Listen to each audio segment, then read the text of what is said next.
right. Welcome. Yeah, something more.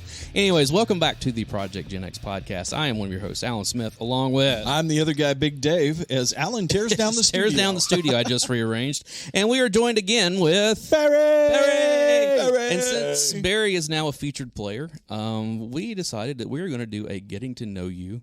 And yes, the name of this is going to be Getting to Know You, Getting to Know All About You. So it's getting to like you, getting to hope you like there me. You go. There you go. Yeah, I'm a fan of musicals, so what? Yeah, it's funny. Okay, before we get into this, yes, because of that song and because of something that I've been watching here lately, are Lord. either of you watching Pam and Tommy? Not yet.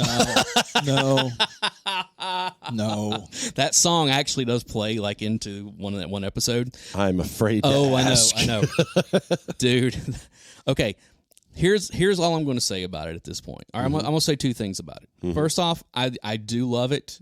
Actually, I'll say three things.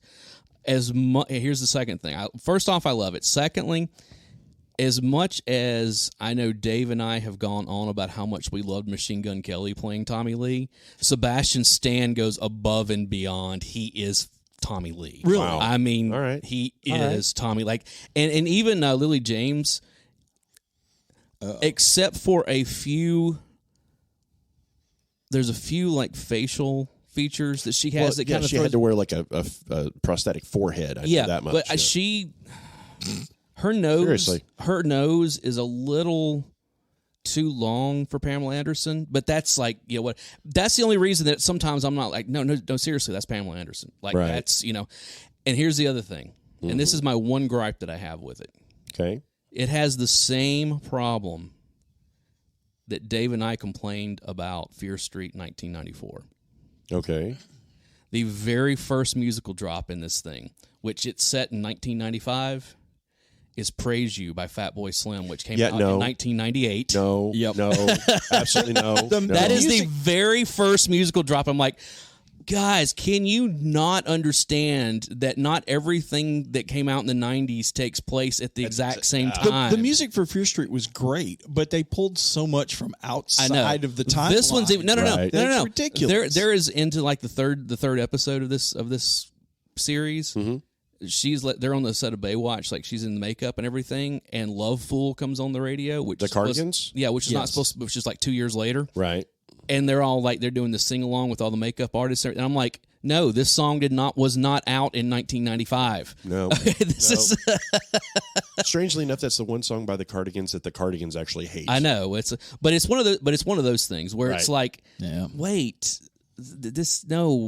God, do it right. If you're going to I have no problem with setting stuff in the 90s, right, or the 80s or whatever it is, but get your musical cues right. That's the simplest. At least the dates, especially if you're going to be making it for the group of people that grew up. I will say this. Right. I will say this. This is most definitely a fictionalized version of this story. Oh well, yeah, almost had to be, because there are certain things that I know about that time period, that we would know about that time period that this takes place, dealing with Tommy Lee and the state of Motley Crue and his side projects, and Methods of Mayhem. Methods of Mayhem, yeah, and several other things like that, where it's like, okay, this isn't right. Like this is so they kind of Bohemian Rhapsody it. I guess I've never seen Bohemian Rhapsody all the way through because it's same thing. Yeah, where it's a great story. It takes place in the early 70s, but then the right timeline. but then there's the songs that they're doing are from like later in their career and stuff. And honestly, I've never had a problem if a movie or show wants to use a song that was prior. Yes. Absolutely. And they do the same thing here. Where there's a couple of songs that were from earlier in the 90s. Right. I'm like, I'm fine with that because that would have already been established. Right. But don't set it at a very specific time and place and not then take music from years forward. So other than that,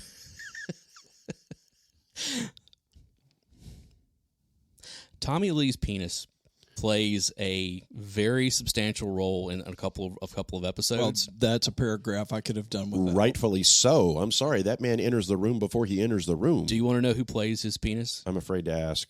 Jason Mantzoukas. Oh, dear Lord. And yes, they have a conversation at one point. And that's just... For those of you who don't know who that is, watch the TV show on Netflix, Big Mouth. Yeah, or How Did This Get Made? He's one of the hosts on How Did This Get Made. He's a voice actor on a ton of stuff. I mean, he's actually really funny. Oh, he's hilarious. He's really funny. But wow. There literally is a scene where he's in the bathroom talking to his penis, and the penis is talking back to him, like actually like moving its quote unquote mouth, talking to him. I am not watching. Wow. So what you're saying I is am not watching this. Don't watch this sober. No. Yes. If you don't like seeing huge prosthetics, that's for both male and female, then don't watch this because they're all on display. So it's a Hulu show, so they get away with a whole lot more. I was about to say I have a lot of questions on that. A lot of questions. It's funny though. I'm enjoying it right so far. I think there's as we're recording this, there's still a couple episodes left. Okay. And I haven't watched the full 6 that are out so far, but I think I've watched the first 4. So I'm enjoying it. Okay. So.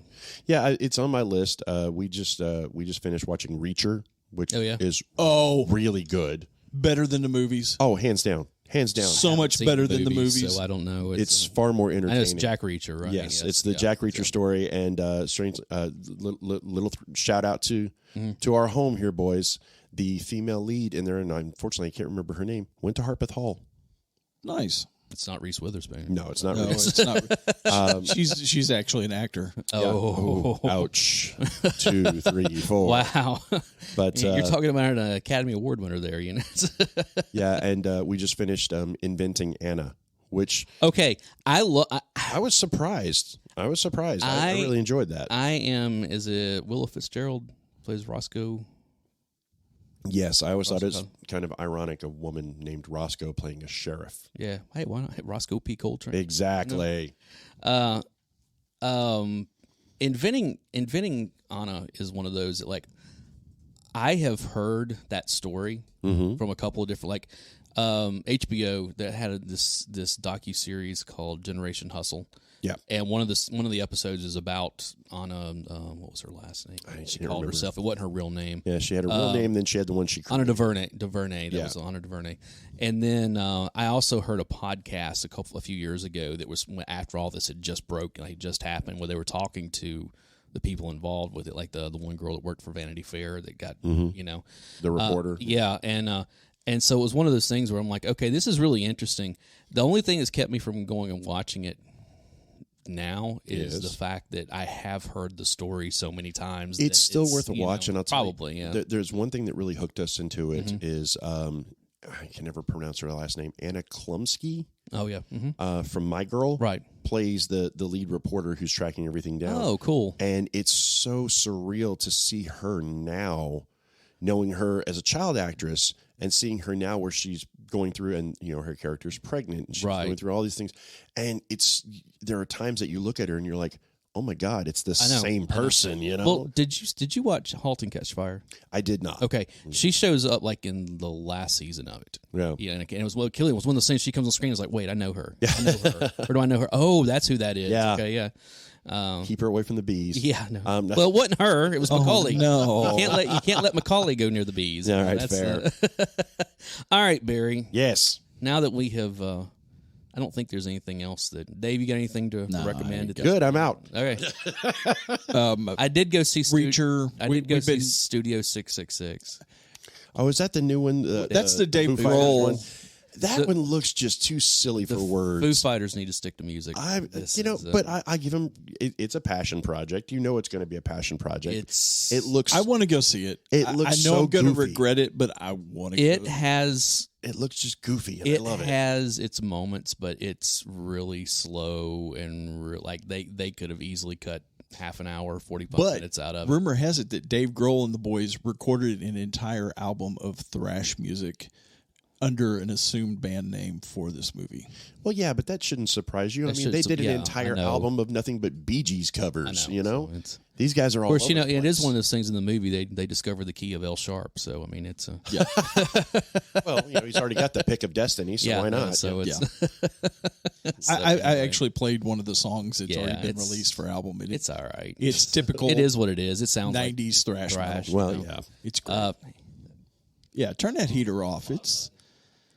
I turned it on so it would be warm by the time that we got in here. Yes, and then I know we're going to turn it off eventually. So then he forgot to figure that there were large bodies that are going to be in a contained space. Well, two large bodies and one shrimp. Yeah, two large bodies that are getting smaller though. So I mean, true. It's not fast enough. Well, it happens. I hit a plateau. Don't worry, I'm working on meeting you guys in the middle. So keep eating. He's picking up our slack, is what it is. I tell you. The last thing before we get into Barry's story. Yes. Little Caesars has got that Batman pizza. Oh my God, that's the most ridiculous looking thing I've ever seen. It is the best tasting thing I've ever seen really? in my life. Oh God. I saw the commercials for that. I was like, yep, that was definitely Wait, we're recording at your house. You didn't order us a Batman pizza? Well, actually, Xander and I had Batman pizza before you guys got here because and what's the thing? The thing about it is that he has not discovered the calzone part of it. He just likes the pizza. Mm-hmm. So I'm like, all right, fine. You have all the pizza you want. Daddy's eating the calzone. This is... And that's part of the reason I'm getting fat. So I want my Batman pizza. As Dave shows his Batman t-shirt. But yeah, it's really, I suggest, it's really, it's only like $8 too. Yeah, so it's not bad. I mean, that was designed by a guy. Oh, yeah. No guy, Oh, yeah. I would love to have been in the room when that idea was pitched. It's like, okay, so we've got a pizza. Now we're going to make it look like the Batman symbol. Instant drug test for that man. Yeah, well, how are we going to do that? We're going to use calzones. And we're going to cut sections and fold it over. Like, no, just stop. No. It's one of those that, like, as I've always said about Little Caesars, their regular pizza is garbage. Yeah. Yeah. Their deep dish pizza is amazing. Delicious. This falls somewhere between the two, but it's close enough to the deep dish to carry all that flavor. Well, and I'm like, all right, I'm down for this. So this is. I'm starting to see these Marco's pizzas popping up. I don't know what that is. So I learned something about Little Caesars pizza that I did not know. That's a style of pizza. Right. That's what's called Detroit style pizza. Right. I had never heard of Detroit style pizza until my fiance is from Detroit. Mm-hmm. She introduced me to what was called Detroit style pizza, and I was like, okay, I've had this my entire life. It's Little Caesars. She goes, yeah, Little Caesars was founded in Detroit. Where do you think it came from? Well, what's funny is they had their headquarters in Hendersonville, Tennessee for a little bit. Yeah. Oh, really? Well, I can actually go over and show you what building it was. I don't know that they still do, but they used to own Papa John's. Who? Little Caesars. Did they really? Mm-hmm. I always thought that was a separate one. But years ago, my cousin worked for them. Yep. And her checks, or she worked for Papa John's, and when she would get her paycheck, it said Little Caesars Corporation on the top of it. Huh. Now, I don't know if they split somewhere, down right. the line. I'm sure they probably did, but yeah, at one point, it's kind of like, what was it, like Captain D's and... the Yum Corporation. Yeah, that owned, Captain D's and Wendy's. Oh, no, it wasn't Captain D's, it was Long John Silver's. Okay, well, Captain D's was... Kentucky Fried Chicken. Shoney's. Yes. Shoney's used to own Captain D's and Pargo's. Yes. Which, of course, you can't find a Shoney's hardly anywhere anymore. There is one Shoney's here in town, and it's out by the airport. And yes. It has a bar. It does have a bar, I know. Well, strangely enough, do you know what famous wrestler used to manage a Shoney's after? In Georgia? Yeah, it was Big Papa Pump. Yep. Scott Steiner. Scott Steiner, once he left wrestling, became a manager of a Shoney's. Well, he owned a Shoney's. Yeah. Now, my question is, do you ever short the check at that Shoney's? Hell no. Dude, do you want Scott Steiner to come over and you have a complaint and Scott Steiner walks up? No, we're good. Let me speak to the manager. You're just going to have second thought. You're just going to have to shoot that man to get out of the restaurant. I don't think that would help. I think that just make him mad at you. You never know. You never know. All right, Barry. Yes, sir. Tell us about how you were born a poor black child in Mississippi. Oh, no, it's going to be one of those episodes. I found my special purpose. Yeah, exactly. For those of you that didn't catch that reference, watch the movie The Jerk. Anyway. Or pay it close to Canadian politics. No, that's true. Right, it's going to be one of those episodes. 2, 3, 4. Yes, I'm on day 2 of Facebook detox. So for those of you that aren't familiar with the layout of the room of where we're at, Alan has gone through a bit of a redesign of the studio, and it's kind of ironic because Dave and I are both sitting on office chairs, pretty much, worn out office chairs. But comfortable, but we're here, and Alan over here is sitting in this like regal armchair throne with the crushed red. I know it's just like kick back. As if we needed more of a reason to cater to your ego, sir. I can cater to my own ego. Exactly. I'm waiting. I don't need anybody to stroke my ego. I take care of it by myself. I'm waiting on a peasant to come into the work as a footstool for you or something. By the way, if you want to see that picture, it's going to be on Discord in a minute.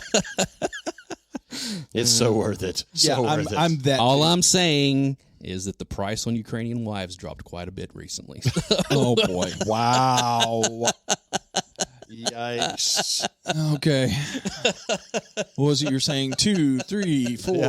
Ladies and gentlemen, Mr. Conway Twitty. There you go. Hello, darling. Exactly. Years ago, once that bit came out on Family Guy, for years afterwards, my friends and I, if somebody would tell a joke that just fell flat, someone would look at another one and go, ladies and gentlemen, Mr. Conway Twitty. Yeah. We used to... the aardvarks. One of the rules was if you told a story that didn't go anywhere and got no reaction, you had to finish it with, and then I stabbed him. I ended up stabbing a lot of people. Yeah, that was conversations. Nice. Now, the funny thing about that, here's a little addendum on this that I learned 2 years ago, and I absolutely lost my mind laughing whenever I was told this. Brody's daughter, who is a teenager now, he was telling, because his wife was telling me that one night they were doing something, and Brody was telling some story, and Audrey just kind of looked at him completely blank, and she goes, and then you stabbed him, and he goes, what? No, the story's not over. Oh, but he goes, what do you mean? She goes, whenever you tell a story that's not any good, you're supposed to say, and then I stabbed him. She knew. And he goes, she knew. He goes, what are you talking about? He's like, all my stories are good. She goes, all your stories should end, and then I stabbed him. Wow. That is awesome. Oh, I am so using that against That him. is so awesome. I love it. I was like, I knew I loved Audrey. That was as if we needed another reason. Oh, man. She's like, man, she is so his kid. Oh, my gosh. All right. Yes. Circling back around. Anyway, are we? Are we going to circle back? We're going to circle back now. Where's your home? How many political puns are we going to get in this thing before we get We're just throwing off the air. You notice I'm doing still throwing us off the air. I know. We're podcast 2.0, brother. Hey, man, I'm trying to keep him in line over here. Go with me on this, all right? All right, so tell us, where are you from?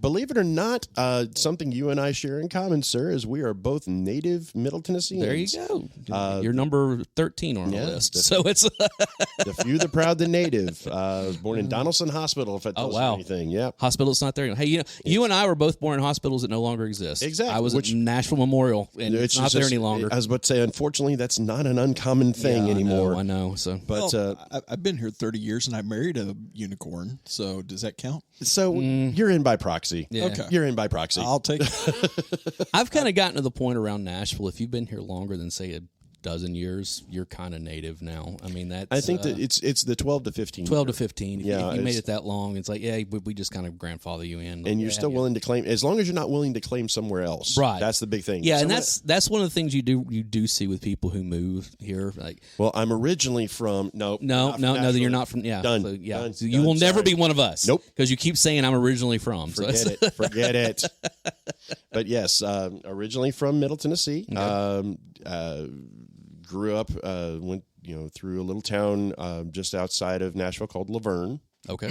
Went to school in Memphis, Tennessee, in a school called Christian Brothers University. Okay. Oh, in college. Okay. Yes. Where'd you go to high school? Laverne High School. You went to Laverne High School. Okay. But Christian Brothers University, you have to love any university that's named after alcohol. Yes. I was a big fan of it. So, and I always call Memphis my second home just because of that. Is that in Memphis proper? Or it is. It is in Memphis It proper. is literally right. If you're familiar with the city of Memphis, it is right off of the parkways. In the middle of Memphis, there is Overton Park, and on all four corners of it, you have North, South, East, and West Parkway. Well, Christian Brothers is on East Parkway, so I could literally walk from the college to Overton Park. In fact, a couple of times in a drunken stupor. I was going to say, but is that smart? Not always the best decisions, but hey. Well, my question is, should you really be walking in Memphis? Oh, really? No. You're going to go Mark Cohn on me? Man, walking with your feet 10 feet off the bill. I was there. Okay, so 30 years ago. Quick story. That song was 30 years old now. I actually was, this would have been, I don't want to date myself, but around 94, 95 time.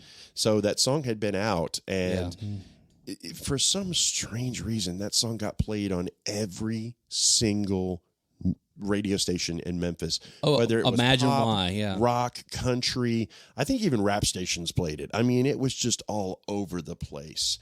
And you just couldn't get away from it. And, of course, whenever you would tell someone that you either live in Memphis or went to school there, they always throw that, either that or Elvis. And I'm like, you do realize there were a lot of other people that came out of there, right? Elvis is not actually from Memphis. No, he's from Tupelo.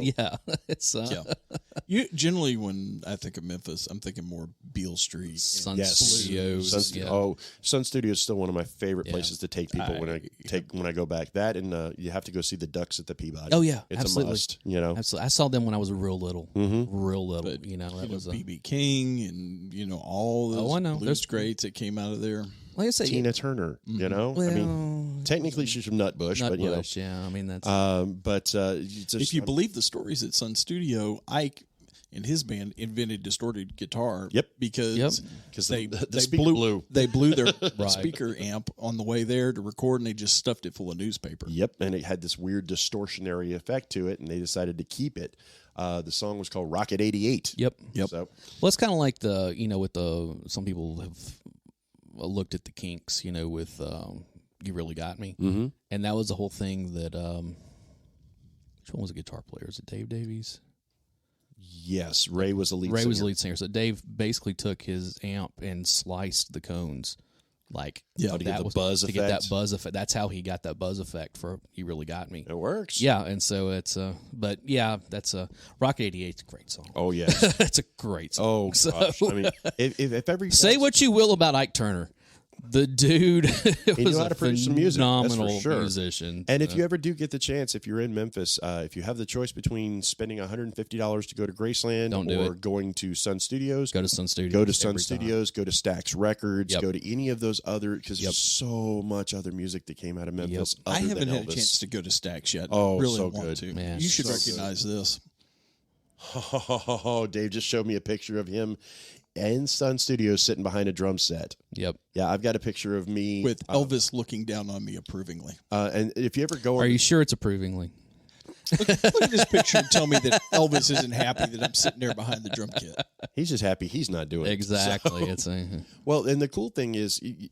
I'm a junkie for tourist traps. Right. I absolutely adore bad tourist traps. I'm the same way. And Sun Studios has so many little nuances to it that are just so unique to it. And the thing that I absolutely love is if you go and take the tour and you go into the actual studio, which, by the way, is about the size of most people's living room. Yes. Yep. It's very tiny.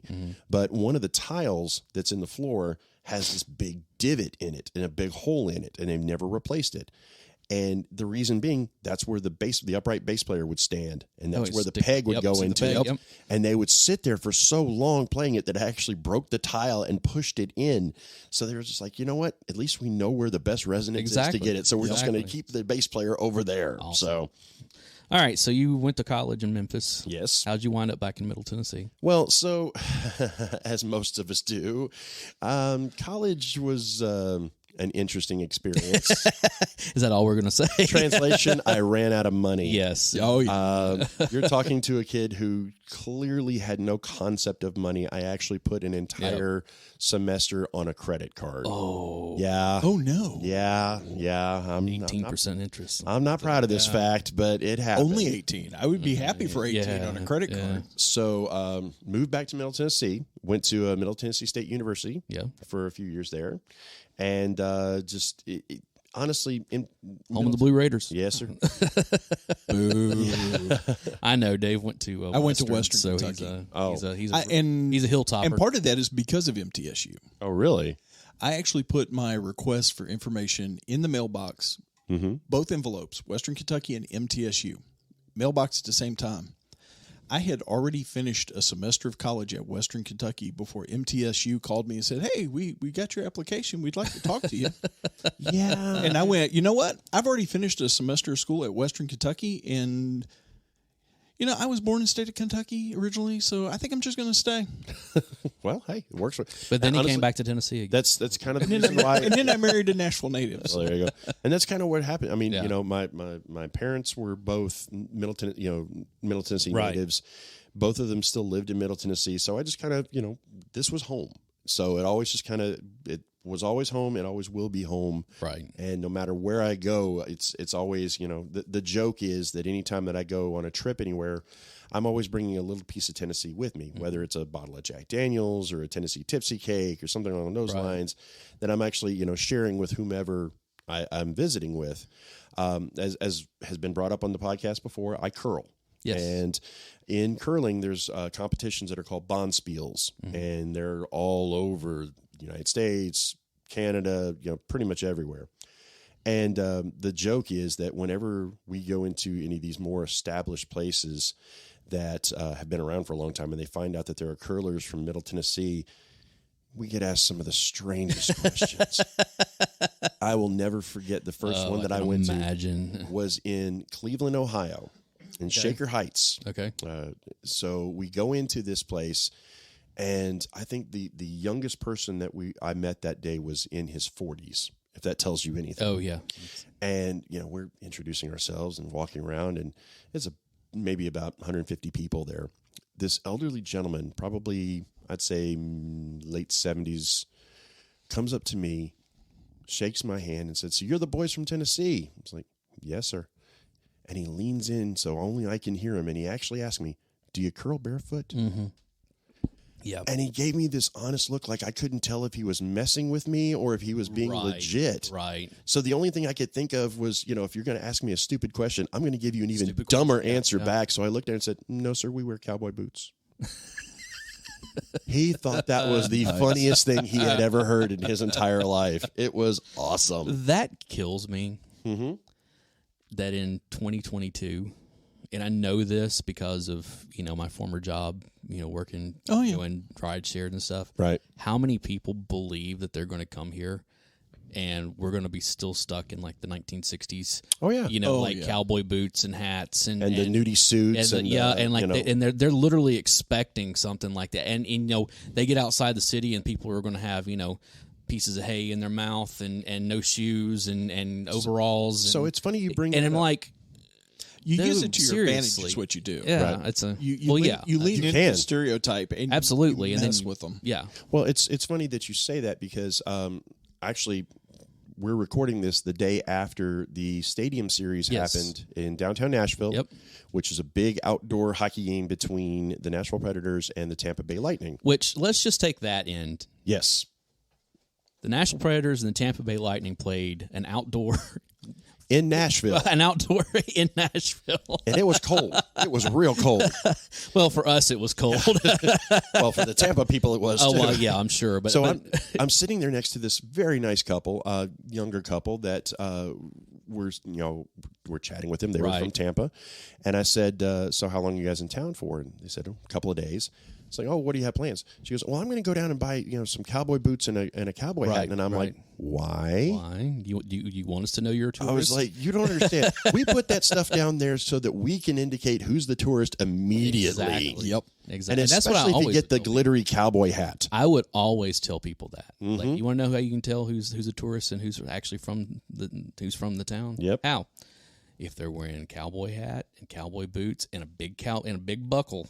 Or the big giveaway is if they're wearing cowboy boots and shorts. And short, yeah. So I was like, those are all tourists. Now, those are all tourists. Yep. I will have to say, as somebody who used to sell actual Western wear, I didn't sell it downtown. I sold it on the outskirts to actual people who use this stuff. Right. You can tell by as much as a upper middle class town, a suburb of Nashville can use that No, stuff. I'm talking about farmers and that type of thing. Right. I know. But you can tell who the real deal folks are from the tourists by what they buy, right? How they're wearing it, right? What they're wearing, and what type of belt buckle they're wearing. Yes. Absolutely, yes, absolutely. So. And it's just always, it cracks me up when, and this is not to shit on anybody as far as what they're doing or what they want to wear. Hey, more power to you. But just know that if you're going to come into a town like Nashville, and this is the highlight of your trip is to buy cowboy boots and a cowboy hat. Right. And I was telling them, I was like, it's kind of like me coming down to Tampa Bay and buying a surfboard. Yeah. Even though I don't surf. Exactly. And walking around with it. And walking around with a surfboard. I'm like, do you really expect exactly. that? Exactly. If that doesn't scream tourist at you, I don't know what does, Yeah, exactly. So... No, yeah, we buying a big kilo of cocaine and doing it right out in the open. No, that's Miami. That's Miami. Oh, my bad. I apologize. The other coast. Other coast of Florida. So. Okay, so where were we? You were back in Nash, or you were? Yes. So MTSU. Yeah, went to MTSU. Kind of established myself in Middle Tennessee, and quite honestly, it's home, and it's been home ever since. So you graduate from MTSU? Not exactly. All right, here's my next question. Do you have a bachelor's degree? No. Okay. No. So Dave's the only one here with a bachelor's degree. So I have my college education. Okay. No, hey, look, I've got an associate's. Dave is giving me the stink eye right now. No, so. I'm not. That bachelor's degree has done me any good in the last. I have 1 7/8 associate's degrees. The fact that you went to 7/8, dude, I am so close to having a second one. It's not even funny, and not that far from having a third and possibly a fourth one on top of it all. So, would you finish something already? Wow, I did one, and exactly. You still got half a pizza in the other room. What are you talking about? Let's put it this way: like you said, that little piece of paper that my parents spent a ton of money on for me to get has successfully landed me one job ever, and it was one of the worst jobs I've ever had. Yeah. And I was like, so this is what it's going to get me, huh? So anyway, well, what's really terrible is I think I'm going to have to go back and either get a bunch of computer certificates or get a master's degree in something else to be able to make some more money. See, and that's kind of the funny you mentioned that, because I got started off my current field, and has been my field, is IT. I've been in IT for almost 25 years now, off and on. And what got me into that, honestly, was selling computers. You worked for Dell. That's right. Well, prior to that, I worked for a company that I don't know if it's still in existence. I know it's not in existence in Middle Tennessee anymore. It was a company called H.H. Gregg. Oh, yeah. It was appliances and I think they're fully online now. Yeah. It was kind of like Circuit City, but not as skeezy. Yeah, actually, if you remember, and again, this is going to date us. Let's be honest. Circuit City was like just. You walk in there, it's like, so how many ways are you going to screw me here? Especially towards the end. Yes. Yeah, but if you remember, there was a company that was here for a short time called Silo. Yes, and I do remember Silo. They bought out Silo and put their businesses in there. That's right. Here I was, 19, 20 years old, starting off in my first quote-unquote big boy career. Right. Having to wear a suit every day to work, which was just... No 19-year-old should ever have to wear a suit every day. I'm just, for the record, it should not have to happen. I don't think anyone should have to wear a suit every day. Well, you get up into corporate America and higher up stuff. It is what it is. But, as far as asking a 19-year-old to do that, it's uncomfortable. They don't fit us right. We never look good in it. And odds are you can only afford one of them, so you're wearing the same thing over Let's and over. be honest about suits. You have to have a certain body type to look good in a suit, and none of us here do. No. And I'm talking about even when I was thin. No. I am not nearly tall enough to wear a suit. Speak make for it yourself. Look good. I look good in a suit. You say so. Well, no. I think every time that anyone has ever seen me in a suit, especially you look extremely uncomfortable. People are like, "Wow, you look good." It's like, no, I look different. There's a difference. Actually, somebody put it to me like this, and it kind of rang true. If you ever look at yourself in a suit in a mirror, once you've taken the time to put on the suit, the tie, all the jewelry, and all this other stuff, what 2 words do you immediately say? Not bad. You don't say good. No, it's you not say, bad. Not bad. Well, which basically mainly means, every suit I've ever bought has been black. I wear it with a black shirt and I wear it with a black tie, which is very minimum. When did you become an undertaker? When you say No. When you say there you go. When you look at yourself like that and you say not bad, basically what you're saying is it's not just good. It's good enough. There you go. I've met the quota. I've hit the expectation. Exactly. I haven't what's that they used to put on your report card at the end of the year? Satisfactory. Met expectations. Oh, yeah. Actually, that's like, if you go to a job performance review, Yeah. you get 5 levels. That's level. That's 3. a 3. That's a 3. I'm good with right in the middle. Meets expectations. It's a C. It's what it is. It's a C. It ain't going to get you a bonus, but it ain't going to get you fired. But again, it all goes back to what I always tell kids. You know what they call the person who finishes last in medical school? Doctor. So many comments. Absolutely. So you were 19 and working in a suit. Yes, 19 working in a suit, which just sounds weird to start off like that. That should be the name of your autobiography. 19 and working in a suit. Yes.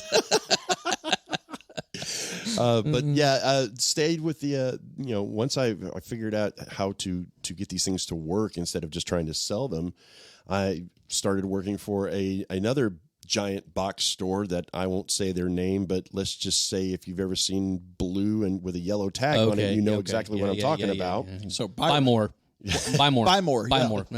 Buy more. Yeah. But Chuck. Yep. yeah, exactly. I've been thinking about going back and rewatching that. It's a great series. He's still trying to make More. I know. more episodes. I hope he does. We'll see. I love that show. And I did not work for the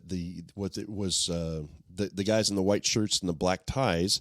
Yes. I was actually predated them and were just the black polo shirts that was just the tech bench. Okay. And oh my gosh, if you ever decide that you want to go into the IT field, that's the best place in the world to start because you will see stuff that you have never imagined seeing. Only imagine. The one that I will never forget is I had someone bring in a computer case that was, for those of you that aren't tech savvy on this, an AT case is an older style case. It's usually one of the bigger ones. You probably remember those from like the late 80s, early 90s that weighed a ton, that were like 3 feet tall and just clunky and heavy and everything like that.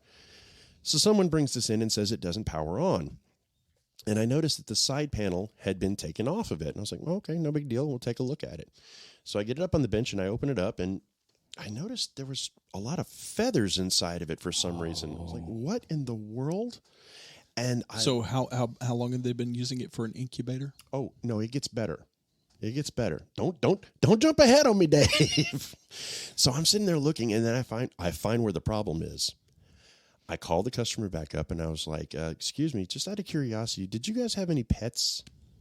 He goes, yeah, we had a dog and a cat. I was like, did you have any other pets? He goes, why do you ask? I said, just answer the question. He goes, well, we had a pet parakeet for a while. Why? I was like, I found him. Oh.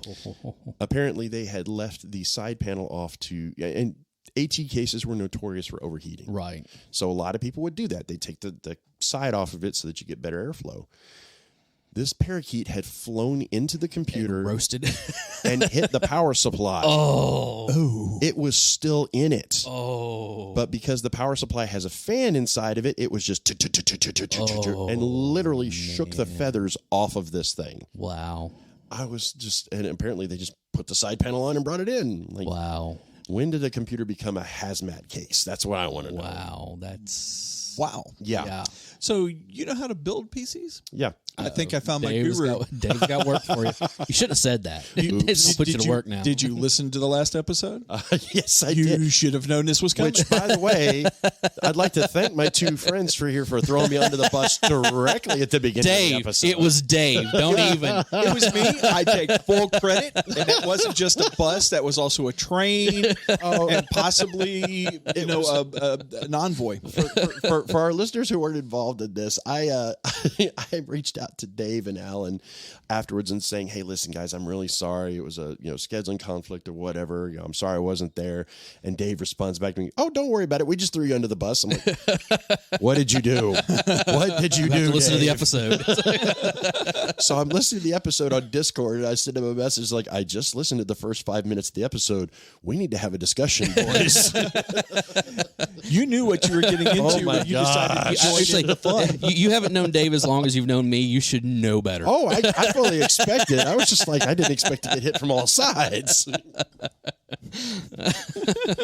So, yeah. Welcome to the club. Thanks. Apparently, I've now been hazed and initiated. So there you go. Well, it started. You got to remember that in Greek initiation it lasts for a whole year. So lovely. You're not actually a member of the fraternity for a full year. So it's Oh my god, you're still a pledge at this point. So, and yes, Dave and I were both in fraternities. So it was. And I was actually in one that got suspended for. Why does this not surprise me in the slightest? Oh my gosh! I'm actually an honorary member of another one that I don't know. It's not official, and none of the people who did it to me, I think, remember. But are you a member of I Felt a Thigh? No. I Ate a Pie. No. Okay, I don't know. Anyway, So I'm not going to turn down a pie. Who would? Yeah. all right, pledge. I'm a Oh Jesus. So this is what shoe leather tastes like. Okay. So yeah, so you worked at a couple of big box stores. Yep. What happened after the I'm done with big box stores? So I went and worked for a Fortune 50 company for a while. And Is that the one that Dell? Yes, Okay, I worked for Dell for 12 years. Oh, wow, I didn't realize you were there that long. Yeah, and I know you know my friend Kim Yes, from that because Matter of fact, I bumped into another friend of mine at a birthday party I went to the other day that I hadn't seen in 10 years that we worked together for a long time. But just to kind of explain a little bit about how Dell impacted Middle Tennessee. Oh, my God. The joke is that if you're in the IT field and you work in Middle Tennessee... You know Corey worked there, right? Yes. Okay, I didn't know if you knew that story or yes. not. He worked for, I won't say their names, he worked for the security company. Yeah. So. But the joke is that there's like two or three companies that everyone in Middle Tennessee in the IT field has worked for at some point in time. One is Dell, and the other one's called Deloitte & Touche. Okay. Don't forget about HCA. And HCA. HCA was the third, but it just recently started to build back up. But I was there for 12 years. I've done everything from IT to computer sales to customer service. The only thing I didn't do was janitorial. Yeah. So I've done that. You got to set your goals, you know. I've done that. You got to pay the bills sometimes. Hey, I ain't mad at you. Having interviewed there one time. Yep. Before they shut down that facility and tore it down. Okay. You're talking about the one out on Murfreesboro Road. No, it's still there. Is it still there? I thought they tore it down. No, okay. So they've sublet it. Okay, is that what happened? Yeah, because that's where the old Tennessee sanitarium. Is it the sanitarium? Yeah, it was the old insane asylum. Yeah, the sanitarium and that's still over on in Donaldson. No. You're thinking of a different one. Okay. I know it was like for the criminally insane. Yes, because the prison was actually still, the building is still there. Funny story about that. For years, for years, I had a phone booth that was used inside that you could only collect calls off of. You know. Okay. Because it's been long enough. I can tell this now. When Corey worked out there, like he came home from where that's when he was living with me. Mm-hmm. He came home from work one day. He's like, "Hey, I got something for the house." I'm like, "Okay," and he goes and opens up his truck, and it's sitting there. It's like, a phone booth, full phone booth, like tall, like it was like 4.5, 5 foot tall or whatever. Still had the phone and everything, like all the electronics were in it. You know, now you can only collect calls supposedly. Now I was going to try to get it wired up to actually use it as a regular phone in the house, you know, just as a. That would have been cool. But it was one of those things that it was in my house for years and years, next to some other stuff that we acquired. But the thing is that they had torn down that facility, and they had built the Dell facility, and so all of that rubble was still out there before they'd hauled it off. And one night before he's getting ready to leave, he's like, "That would look good in the house." Now, here's the question. While it was sitting in your house, unhooked up to anything, did it ring occasionally? No. Just thankfully. checking. It's about the only thing that and came believe out of that place haunted. Believe me, at that time, with all the parties and crap that was going on here and all the substances that was coming through this place, I'm surprised it didn't ring a few times. But I mean, we've discussed it in the past. This place is haunted on top of it all. Oh yeah, so it's and you know, with it being a sanitarium, they also had the the graveyard that was there, and they had to go through and move all of that, and. Or did they just poltergeist it? You just moved the headstone. Yeah. You didn't move the bodies. I would not be surprised if that happened, honestly. Oh, but I have no idea. I know, but it's a... So you were there for 12 years. Yeah, wow. 12 years. When did you leave there? It would have been right around 2010. Okay. All right, so we knew each other when you were so working. Ish, you know, around that time frame. Okay. Because it was, you know, I was still married to my first wife on that one. And okay. Yeah, it ended about the same time that ended. So, but we, you know, bounced around for a few other places and have been working for you know, as of recent, a company called Pinnacle, which is a local, well, it's not local. They've actually branched out into multiple states. Yes. Oh, yeah. Bank with them. So. Oh, okay. No, so do I.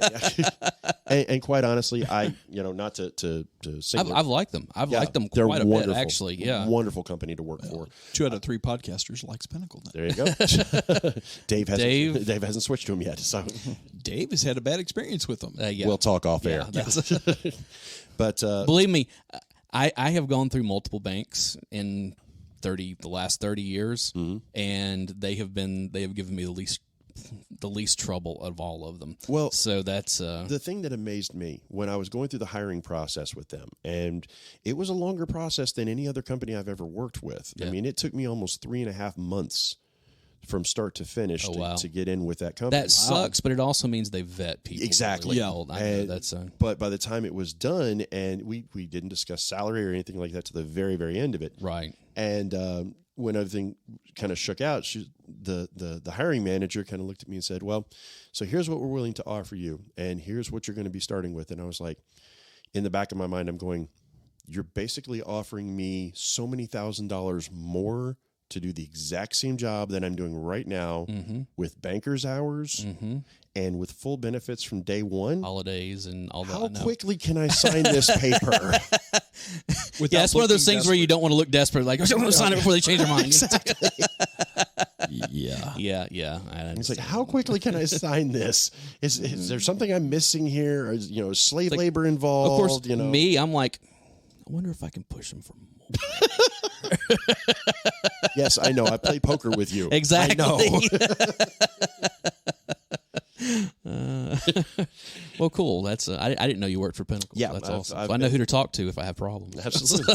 I can give you numbers. Congratulations! You just became technology. You did. You just became tech support for all the rest of the podcast. So you tried to put that off on me. And guess what, Bubba?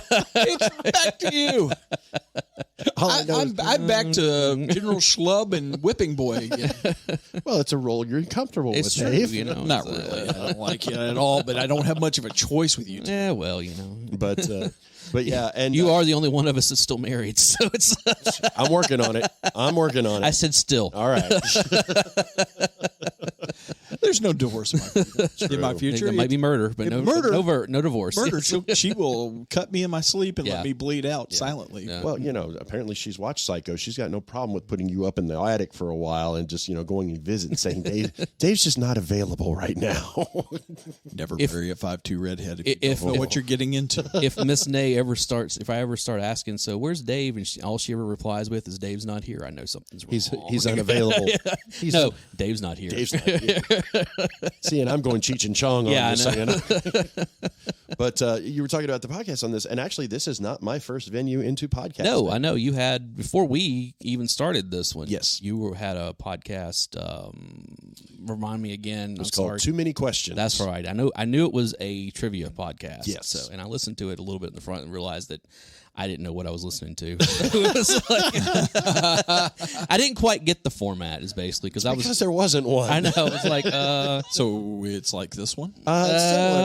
So basically, what it was is it kind of seemed like one week they would give you the questions and the next week they would give you the answers, or vice versa, or something. I don't know. Not exactly. we bounced around with a lot of styles, and I was very fortunate to be able to pull that off with my friend Jason and my friend Amanda. And we had a really good time doing it. It was the most non sequitur, all over the place. You have no idea what we're going to talk about one day to the next kind of thing. So something you can relate to. The Pocket Ninjas. Possible? I don't. She used to be on the radio at one of Bristow's friends. I'm suddenly was it her lost. or was it a different one? Maybe a different one. Okay, never mind. Okay, sorry. Dear listeners, it's okay. I'm lost in the conversation. No. Also, because we're going to get into the Bristow of it all here in a little bit. But it's we ran that one for about 2.5 years, and because of people moving away and situations being what it is, exactly, it just kind of died on the vine. But if we ever decide to revisit it, boys, I still have all the files. There we go. So, oh boy, yeah. Hey, I am all about some trivia. Yeah. Okay, so last podcast, I was asking Alan how you two had met. Okay. And he said to hold this story until today. So because I'm not 1,000% sure. I'm only now, like about 900% sure. Okay. Asking the question with both of you in the room, how did you two meet? And I'll say this because when Barry and I met, I was drunk quite a bit. So yeah, this is true. I'm not sure. There is about a 3-year period in my life where that it's swirly. That basically, if it happened on the front end or the back end, I can't tell you. I just know it happened in there somewhere. Yep. Where did we meet?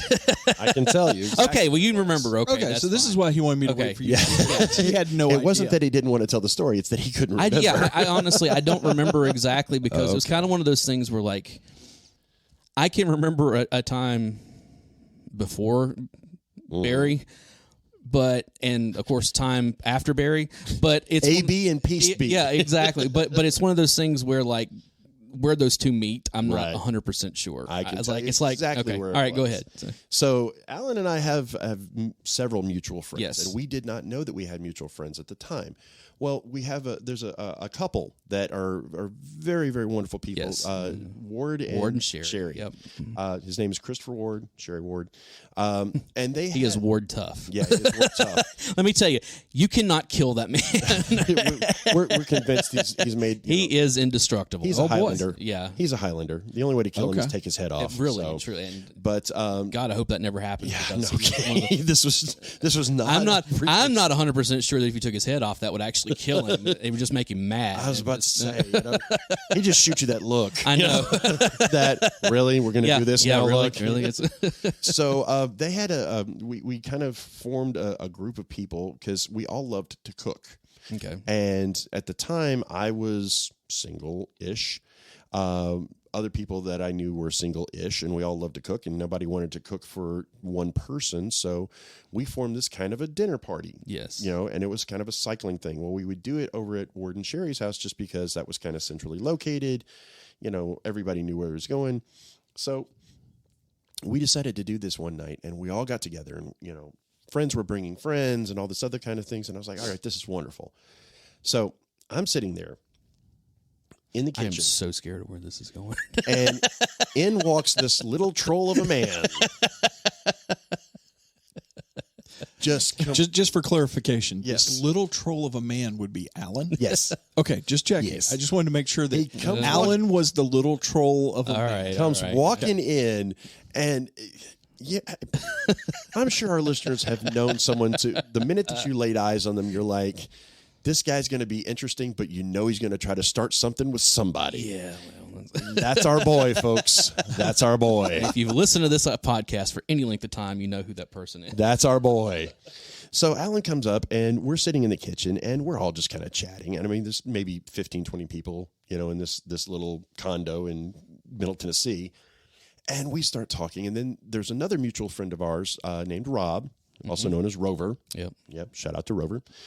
Rob and I share one thing if we share nothing else in common, and that is that we are both music addicts. Mm-hmm. If it's anything music related, we will sit there and talk about it ad nauseum. We proved this fact that night. Sat there and talked for hours, and of course, poor Alan, God love him. I could tell that you were trying to get into the conversation with it as well, but there were points where we looked over, I looked over at him, and it just has this glazed over, I don't know what in the world you two are talking about. You guys definitely, I know a lot about music. Yeah. Okay? Dave knows a lot about music. I don't have anything of this. You and Rob go into the minutia of stuff that, like, I'm like, wow. The liner notes of liner notes. I know a lot of shit, but it's getting deep in here now. I mean, of just, and you know, I God love both of you for it, you know, because it is always, I always learn something when we start talking. But that was after Bristow passed. Yes. Yeah. So that was the whole, I couldn't remember if I'd met you pre-Bristow or not. No, I'm sorry. This was before Bristow. Was it before Bristow? Yes, because he was there. Okay. He was there because at the time he was dating, I can't remember her name. Yeah, we won't mention the name, but he was there. And because after that, I had, I want to say it was Rob's birthday party at Springwater. I was at that. He performed at that. Yeah. I know. As Augie Stardust. Yes, I did. And for years, I didn't know the man's first name because I only knew him as Augie. I mean, well, a lot of people didn't know my first name for the longest He was time. everybody's favorite singing, cross-dressing transvesite. Yeah, you know, pretty much. yeah, you know, and very Bowie-esque. Yeah. Yeah. We did Ziggy Stardust that night. So that was but yeah, that was Rob's 40th birthday party, which is funny because Rob just turned 52.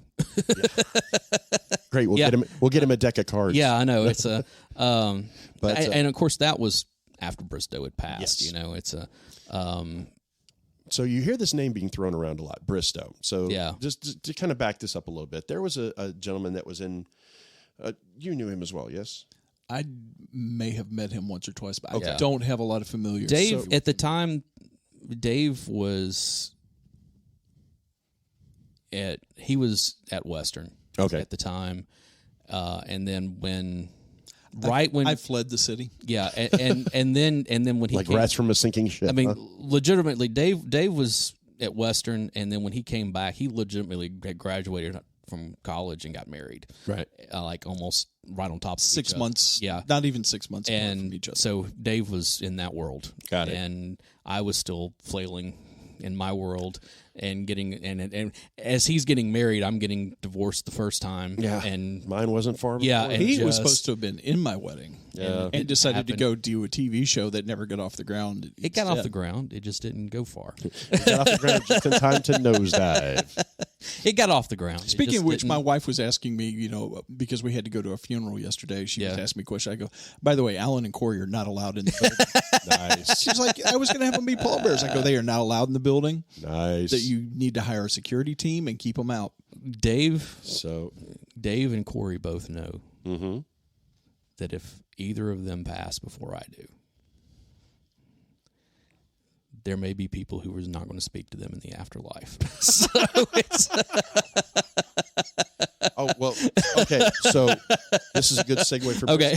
Bristow. So we had a mutual friend named Chris Bristow. Yes. Who, to say that you knew Bristow, put you in a group of individuals roughly the size of a small Middle city. Tennessee, yeah, A small maybe, city, yeah. It's a the man, God love him, he had touched so many people's lives throughout multiple states, Yeah. multiple different, you know, genres. and like I've you told know. this story. You know, one night after Bristow and I, like when we really started hanging out, this is probably 06, 05, 06, 07, somewhere around in there. I don't remember exact, you know. Again, it was kind of in that pre-everything really being fuzzy, but some of that stuff's Right. still kind of fuzzy.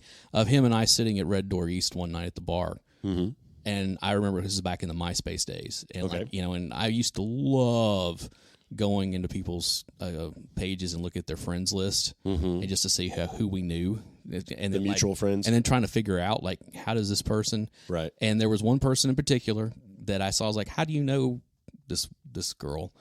And he was like, oh, well, and it's okay. That means you probably know. He's like, yeah. And I was like, and do you also know? He's like, yeah. And that started it. And we sat there for 2 hours going back and forth. So do you know? Yes.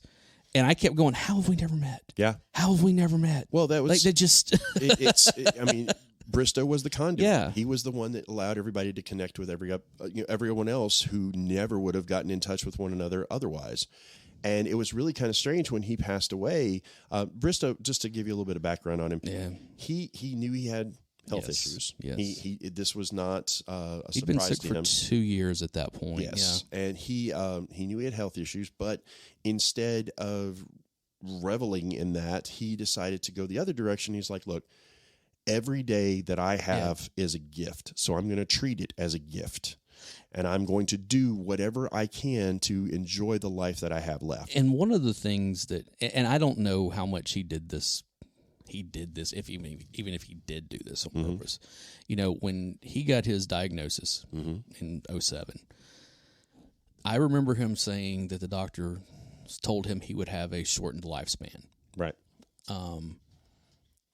He didn't elaborate any more than that whatsoever. And so I think most of us were kind of operating on so Bristow's only going to live to like his late 40s, 50s or something. Yeah, something like that. So we're still going to have him for like a couple more decades. Yeah, not late 20s. Not 2 years. Yeah. You know, that was like, what just happened? And it was very just sudden. Talking like, I got a phone call. Yeah. Saturday night. I'll never forget it as long as I live. Maeve and I were out. We were downtown. It was after one of the roller derby matches, and we were at their after party, and we were leaving there and going to Gold Rush. Gold Rush. I wanted to say Gold Dust. I knew that one. We were going to Gold Rush. We were going to meet. I know we were going to meet like other people over there, and we had just gotten in the car, and Rob called me. Yeah. And he was like, "Hey man, Bristow died tonight." Yeah. And I mean, and it was I was done the rest of the night. I mean, it was just it rocked a lot of people. Yeah. And again, we could tell Bristow stories all day long, but so many Bristow stories. The thing that if ever there was a testament to the man, and you know, contrary to whatever people think about, you know, from a religious standpoint, from the way things should be done standpoint, whatever, he actually had basically 2 funerals. Yeah. He had one funeral that was for his family and friends, and everyone showed up in shirt and tie, and was very, traditional. Yes, very traditional. It was for the family more than anything. Yeah. And then he had the other stuff that we did. we referred to it as the gathering. Yes. And there were multiple, because it was one of those things. Well, we had the one at the beer cellar. Yes. Before the funeral. Yep. And then I know the day of the funeral, we all went to Mulligan's. Yeah, and then the one that had everyone showed up in costumes. Yes. And Bristow was in contact with people who did things like Santa Rampage, so people were dressed as Santa Claus. Right. He knew people that were involved in the Renaissance stuff. Yeah, Renaissance festivals, all and combat over stuff. The place. My clowns. I mean, just Cobra. Yes. Yeah. Oh yeah. There was a group of individuals in. He was a member of Tennessee Cobra that cosplayed members of Cobra from G.I. Joe. Yep. So they came dressed as that. I mean, it was he crazy. was in a whole bunch, and that was the whole thing. Like the first time that I went to Dragon Con, I roomed with him and a bunch of other people. Oh God, yeah, I talking about getting thrown into the fire. Oh wow! And matter of fact, that was the weekend that he collapsed. Yeah, and that's when he went to the doctor when he got back, and right. But yeah, it was one of those things where it was like I met all of his people that weekend, across the board, the Cobra, Wolfpack, like all of the, all of them. And that was really cool because the thing is that like a few years later after he's gone, and, it's still hard to talk about. I know it is, and it's one of those things because, that year, because Dragon Con was after his funeral, they had a tribute to him. And I was there for that one, and that one might have been harder than any of the rest of them, right? Because it was people from everywhere. Yeah, yeah. And, but to kind of circle back on it, so we meet through this group of people. We knew Bristow passed, and of course you and I stayed in contact kind of off and on for this. We were Facebook friends. Exactly. It's just kind of one of those things of, oh yeah, I know that guy. Right. Yeah. Well, it's like every time Barry and I remember when we would. All of us would get together. You and I eventually would wind up kind of paired off at some point, talking, at least for a little while, if not for the whole night, So it was one of those things where it's like, oh, no, I got a new friend, Yeah, and exactly. Kind of like most of my friends, like Dave and I and Corey and I, it's like there might be several years that pass, but as soon as we're back in, it's like, oh, hey, what's going on, dude? It's like it never passed. Yeah, it never and, happened. And then, we start. Actually, I remember when you first started talking about putting together a podcast, and you and I sat out in front of was it Brody's house and talked for yes. hours on after a poker game. Yeah. yeah. We were like neither one of us anywhere near our homes. No. After it was probably 1 o'clock in the morning in a neighborhood that there are probably people going like, what are these idiots doing standing out in the middle of the street talking? Someone looking out their window had dialed 911 and waiting for something to happen. So I remember him talking about this, and then fast forward, there was a game over at your house. Yeah. Where I think you guys had already started recording. Well, because I had blown my knee out and was high on prescription pain medications, and he just showed it. I'm sitting there at my house all of a sudden I hear. Well, it literally was. We're recording podcast. It was so you're going to be home for a few days. It's like, I got some time to kill. So fast forward. Over at Alan's house, we have kind of a traveling poker game. And you guys know this, and for anybody listening, I love a captive audience. Captive is what I was. Because once I opened the door, there was no getting him out of the Dwayne house. found that out the hard way. Oh, jeez. The first time that we went to Southern Fried Gaming Expo. Yeah. And it was when he was like, I'll go with you. Little did he know that he was going to be trapped in a car with me for 8 hours round trip. Oh, Lord. And he got full blown. I didn't sleep last night. I am so high on caffeine right now. It's not even funny. And then on the way back, I am loaded up on even more caffeine because I'm trying to stay awake so we make it back home alive. So we're over to game. I'm invited over to a game here at Allen's, and I'd heard a couple of episodes of the podcast, and I'd even thrown a few ideas at him. I was like, hey, you guys ought to do this or do this, and all of a sudden, this mammoth of a man comes walking in, sits down on the couch beside me, and he's like, "You're Barry, right?" I'm like, "Yeah." He goes, "I'm Dave." I was like, "All right, cool." Immediately, I go out to my car and I pick up one of the little Zoom recorders. I was like, "I just got this, and I think you would probably find this cool." And we sat there and talked about recording equipment for a solid half hour because both of us had busted out of the poker game, so we didn't give nothing about what was going on. No, but we sat there. I'm almost usually the first one. I'm a terrible poker player. But we're sitting there just chatting for the longest time, and my wife at the time was looking at me like, "We need to go." I'm like, I'm enjoying this. What are you talking about? We need to go. All right, fine. So, needless to say, Dave stayed, the wife didn't. So, you know what the priorities are. And that should be I am the champion. That should be a chapter in your book. Dave stayed, the wife didn't. My God. Alan is going to ghostwrite this. I can see it now. I could do that. I might take a few creative liberties, but if this was a movie, it'd be set up like My Blue Heaven. Oh my God!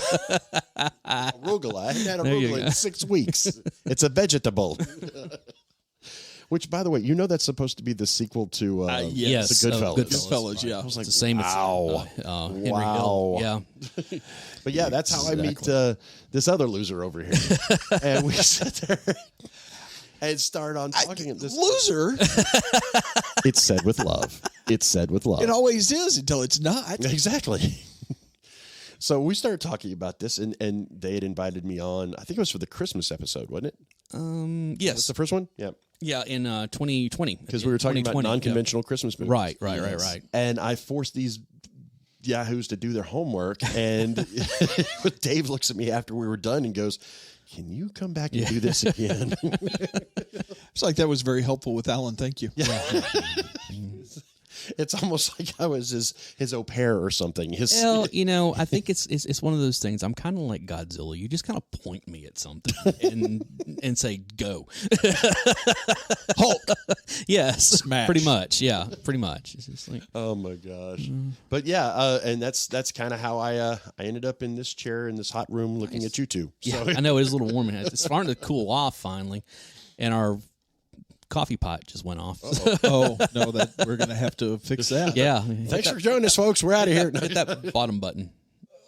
Yeah, that one, bottom one, the one that's on the bottom. Oh, the lights went green. Yeah, that's a good sign. Folks, we don't operate without a coffee pot going. Absolutely not.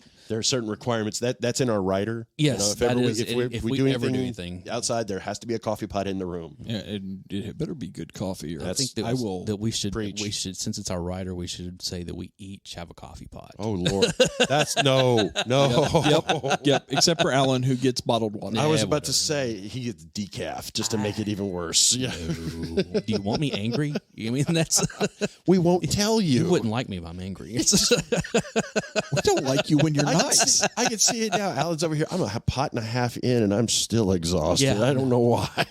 When I was a kid, because being from the South, you always have tea in the refrigerator, sweet tea in the refrigerator, which is basically just brown sugar water, is all it really is.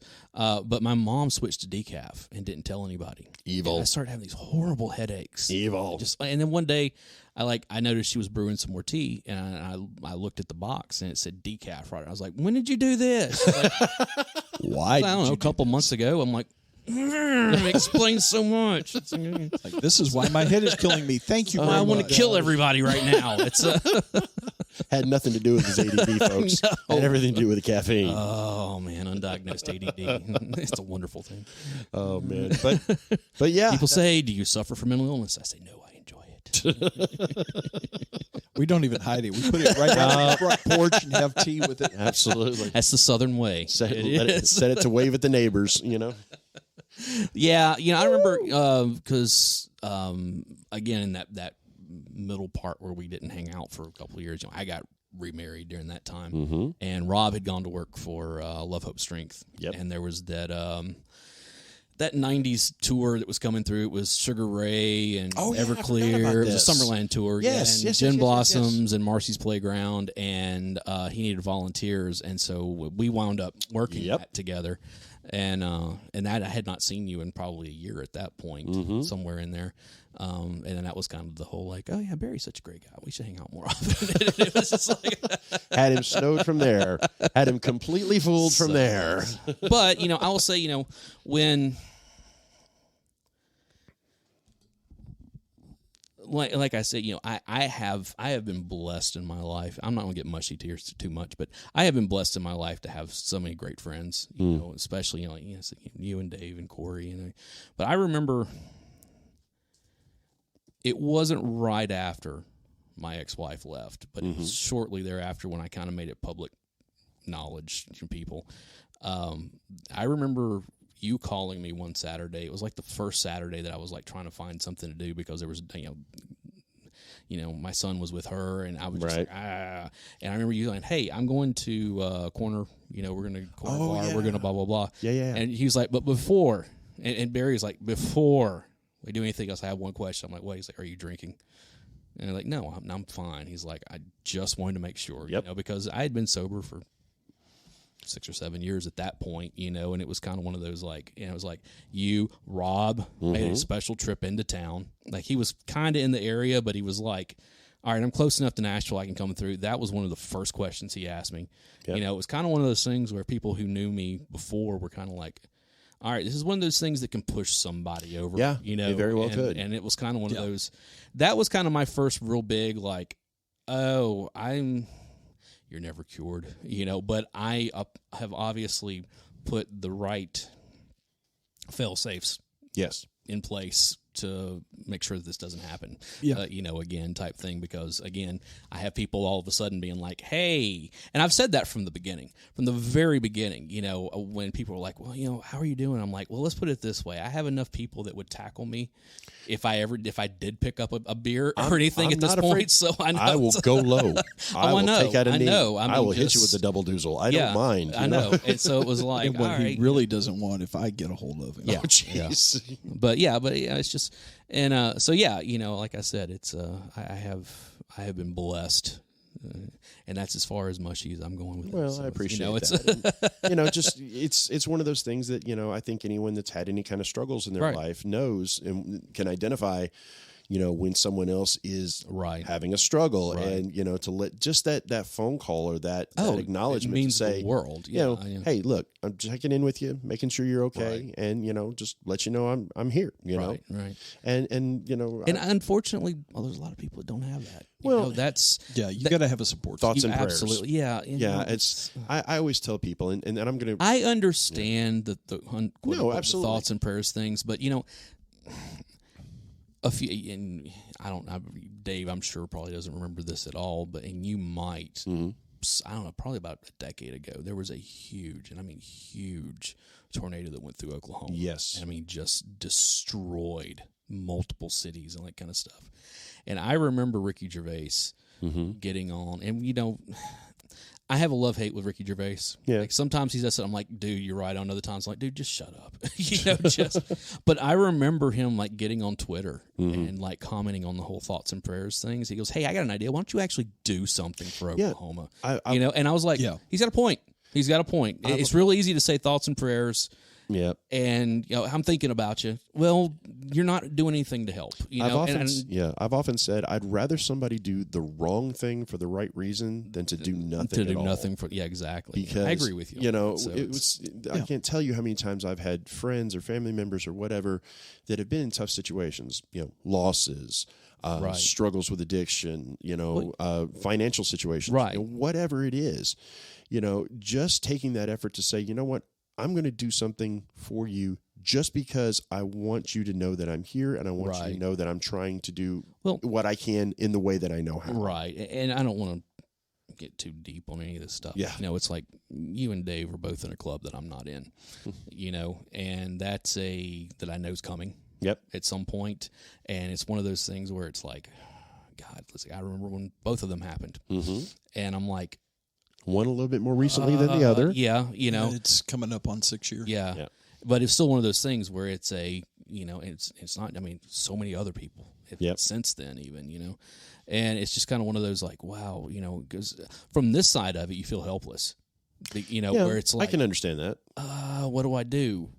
I'm going to do what I've always done. I'm going to show up. Yep. And I'm going to be there and make bad jokes and keep everybody exactly, and that's but sometimes I don't mind looking like an ass. Okay, it's like, clearly we all know that. Clearly. But if I have to make myself look like an ass to make somebody else feel better, I'm fine with that. Well, and I think that's important though. And if you take anything away out of it, just take away from the idea that sometimes, like I said, doing the wrong thing for the right reason is better than doing nothing. And even if it's just sharing a bad joke, going and taking somebody some soup or something along those lines. It doesn't matter. The gestures, just going and sitting with somebody. Yeah, the gestures alone a lot of times are going to be more valuable than saying, you're in my thoughts, you're in my prayers. Right. And those are important. And I understand that people say those types of things because they're in a situation where they feel helpless and they don't know what else to say or they don't know what else to do. I'm not going to, crap on anybody for doing that. I will say that, or I would encourage them to say, okay, well, instead of doing that, go visit them. Right. Go send a gift card for, to take them out to dinner or, something along those lines. Yeah. Some kind of an effort to actually, show that not just that you're in my thoughts, but you're also in my actions. Right. And I think that's a message that's really important. And it's something I've tried to live, as best as I can.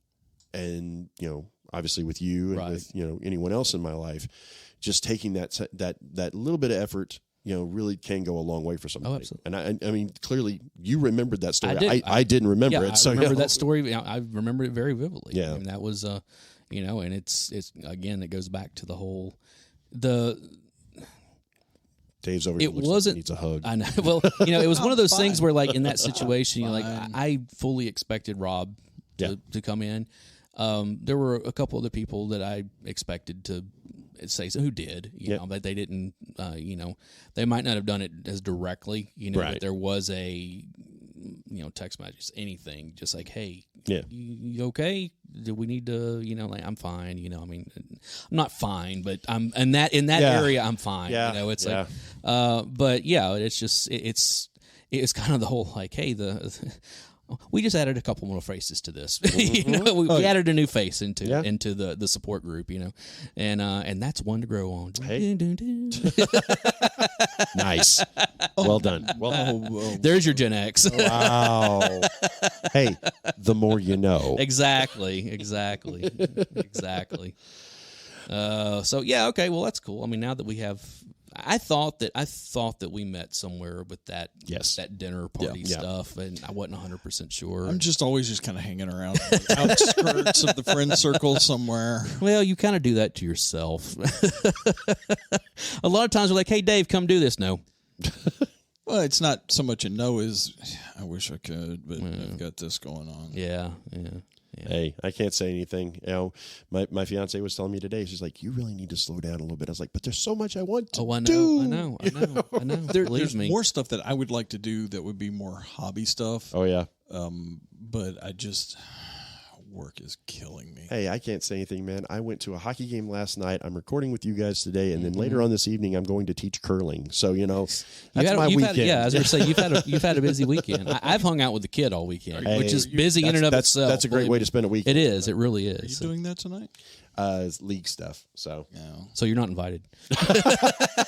That was his nice way of saying you're not invited. That's normal. I never get invited. So. Thanks for noticing. I was about to say, Dave, we're going to get you an Eeyore coffee cup, is what it is. Now, there's a reason that Dave's favorite cartoon series is Charlie Brown. So oh wow.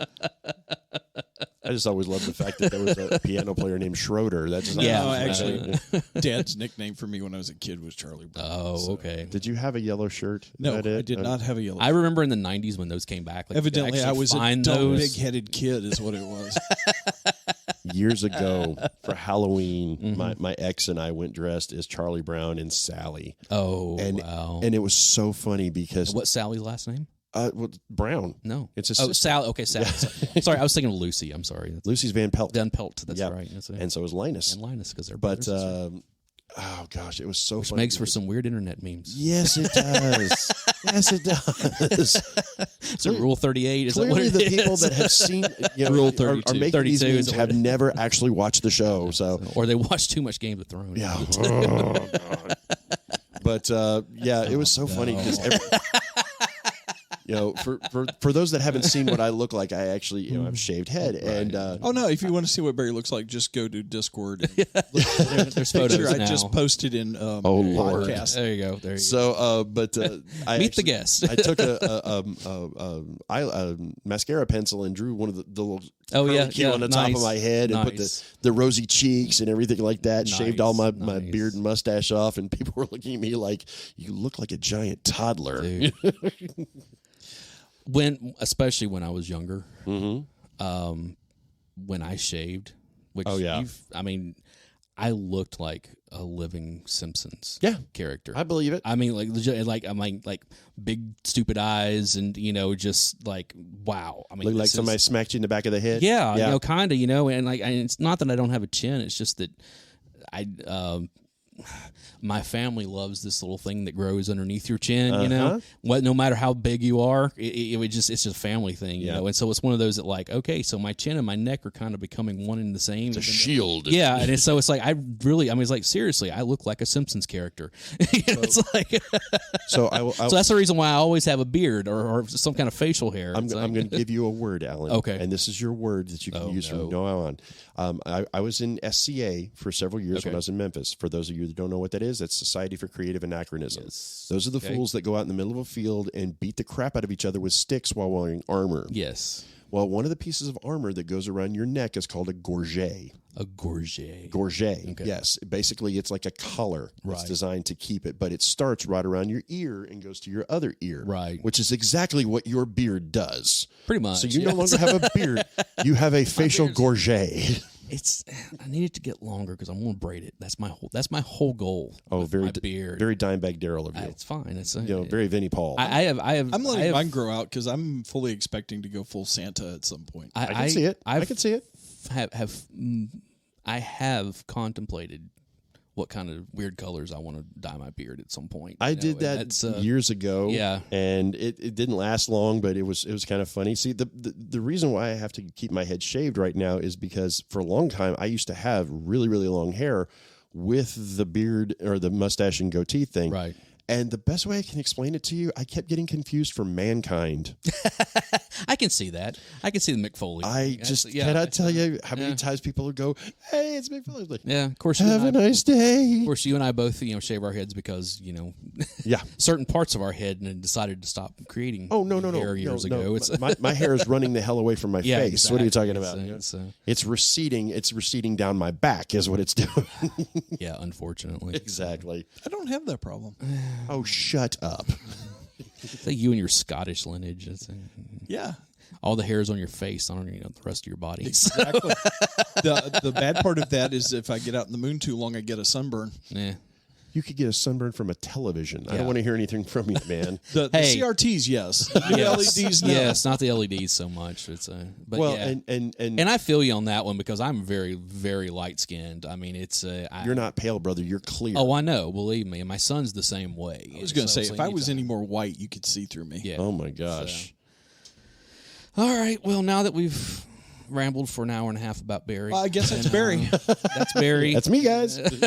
That's the origin story of If you'd like to learn more, check out these books. What book did we say was going to be called? Oh God, what was it? 19 and in a suit or something? 19 in a suit. That's right. 19 and in a suit. That's 19 working in a suit. 19 working in a suit. That's what it featuring the chapters Dave stayed, the wife didn't. Yes. You can get all these books and more at the Columbia Record House. K-Tel Records and Tapes. K-Tel. Oh, my gosh. Okay, so I have to share this with you guys before we go. Okay. You were talking about K-Tel and Columbia House.